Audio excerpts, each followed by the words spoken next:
د تخنیکي او مسلکي زده کړو ادارې لخوا د نبوي سیرت په سیالیو کې 10 تنه بریالي زده کړیالان د یو لړ مراسمو په ترڅ کې وستایل شول. دغه سیالي چې څه موده وړاندې د تخنیکي او مسلکي زده کړو ادارې لخوا ترسره شوې وه، پکې نږدې 2000 تنه زده کړیالانو ګډون درلود. دینی عالمانو او حکومتي مسؤلینو په خپلو خبرو کې دا ډول سیالۍ د ټولنې اړتیا وبلله او د حضرت محمد صلی الله علیه وسلم د سیرت مطالعه یې د ځوانانو د علمي کچې لوړولو ترڅنګ په دنیوي چارو کې د بریالیتوب او نیکمرغۍ لامل وباله.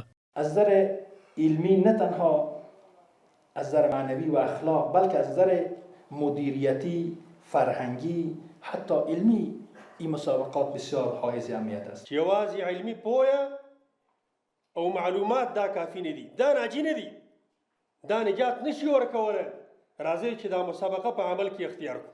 د انعام په شکل باندې د معلوماتو په اعتبار سره یو چاته انعام ورکول کیږي چې دغه قدرمن ورور د الله تعالی د خوږ پیغمبر د سیرت ښه مطالعه کړې ده.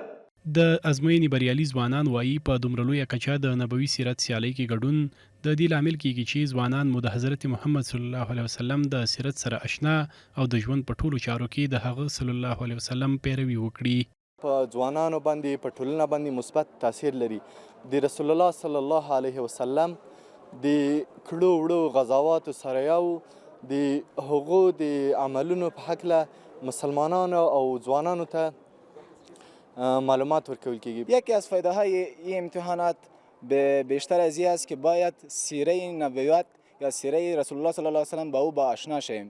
بعضی جوانان امروز میبینید که با سیره رسول الله صلی الله علیه وسلم هیچ آشنایی نداره، حتی نمیفهمد نام پدرشان چیست، کجا تولد شد، به خاطر چی به مدینه هجرت کرد، کدام غزوات را به صورت عمل انجام داد.